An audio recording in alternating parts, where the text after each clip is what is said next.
સુરતમાં કોંગ્રેસનું ખાતું ખુલ્યું છે। વોર્ડ નંબર 12 માં એક સીટ ઉપર કોંગ્રેસે વિજય મેળવ્યો છે। આ લોકશાહીની જીત છે। અમારા 83,000 મતદારોની જીત છે।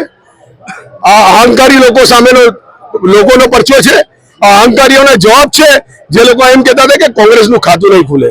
આ તો કોંગ્રેસ પક્ષ એટલે ફિનિક્સ પક્ષીની જેમ છે, એની રાખમાંથી બેઠું થાય છે। ફરી એકવાર આ તો એક શરૂઆત છે।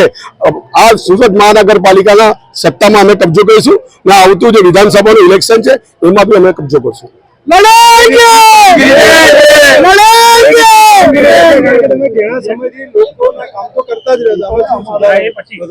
જો અત્યાર સુધી કેવું હતું કે લોકોએ અમારી ઓફિસે આવવું જ પડતું હતું, પણ હવે અમે એક ગાડી બનાવશું જે ગાડીમાં લેપટોપ પ્રિન્ટર સાથે સોસાયટી વાઇઝ લોકો જશે અને ટૂંકમાં જ અમે 10 રૂપિયામાં જમવાનું શરૂ કરવાના છે અને 10 રૂપિયામાં મેડિકલ ટ્રીટમેન્ટ આપવાનું શરૂ કરવાના છે।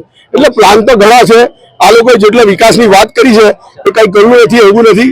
કોંગ્રેસ જ વિકાસ કરે છે અને અમે વિકાસ કરશું।